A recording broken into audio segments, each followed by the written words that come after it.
if we're in a state of emergency, anything that the chief health officer says can be mandated. Mengele had some of these specific legal orders.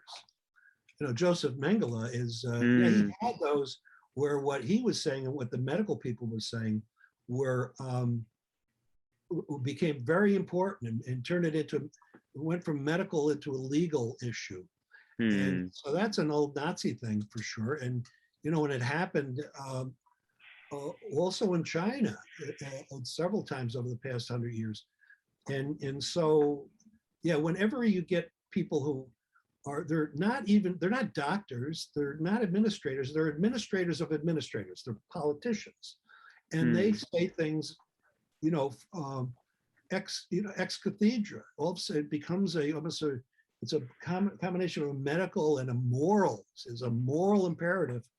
And when you hear this, I mean, this is obviously awful and dangerous, because these are people who are in their heart and soul and in their motivation want nothing more than to be in control. I mean, if you look at somebody like Fauci, who, you know, I have friends who went to school with him and everything. He's a little guy, and he's so mad that he didn't get any credit for the whole HIV thing. And he's getting even with everybody. And I think the people who went to school with him know this. He's got the little man Napoleon complex, and he's going to control things, for God's sakes. But, you know, he hasn't seen a patient, I don't know how long. He's not even an administrator. He's administrator of administrators. And these people have become the most dangerous, especially if they have a bone to pick. Fauci has a long-standing bone to pick. He's got two, actually.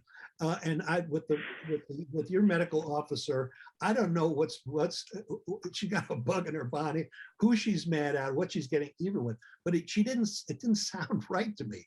It just didn't. And we got enough crazy people and power-hungry people in the United States to go around. But your lady there seems to be diabolical. I would say that I didn't believe it when I saw it. It seems so ridiculous.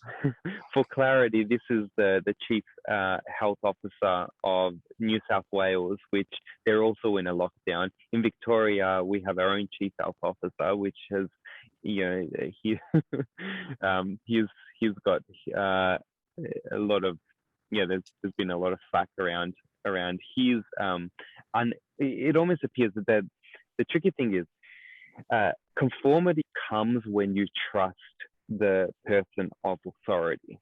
But when the trust is broken between the person of authority, it's either a trust or fear. And so when it comes to you losing that trust, then a person is less likely to conform.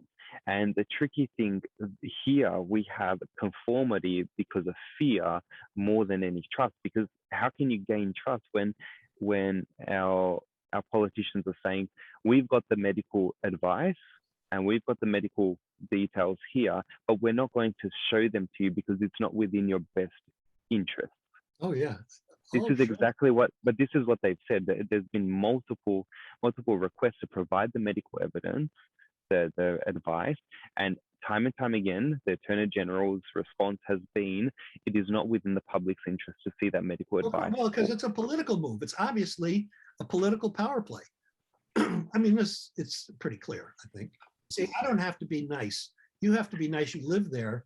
But these guys sound like a couple of stinkers, really. We got more stinkers to go around, but you got these little, you know, the Nurse Ratchet and the other guy and you know, we're not going to tell you because you don't have you don't have the information to use it correct. We're not going to show you the real data. Huh? Where is the data? It's a tricky one.